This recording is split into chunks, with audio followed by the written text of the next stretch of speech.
Hi viewers, now we discuss the topic exercise 1.4 first section fifth one. Prove that 3 plus 2 root 5 is irrational.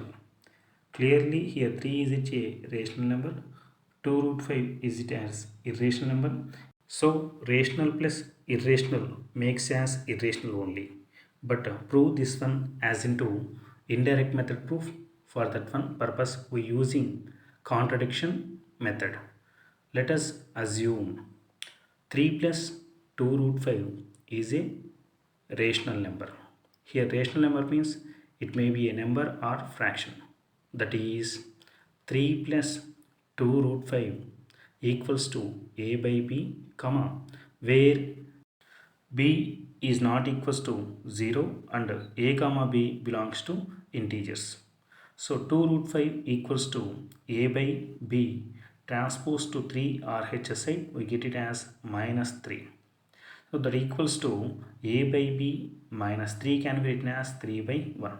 We take it as LCM b into 1, do cross multiplication, a into 1 keep minus as usual and b into 3. That equals to a into 1 makes as a, keep minus as usual, b into 3 as 3b by b into 1 as b.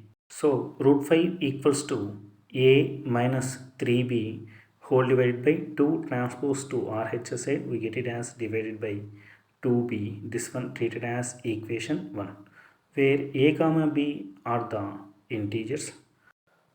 So a minus 3b is a integer by 2b is also a integer. Whenever integer as in p by q form is called as a rational number. Clearly root 5 is an irrational number and a minus 3b whole divided by 2b is a rational number. We know that irrational number is not equals to rational number. But according to that equation 1, irrational number equals to rational, we get it. This is contradiction to our assumption. Clearly 3 plus 2 root 5 is irrational number. Hence proved. I hope to understand this solution. Thank you for selecting my video.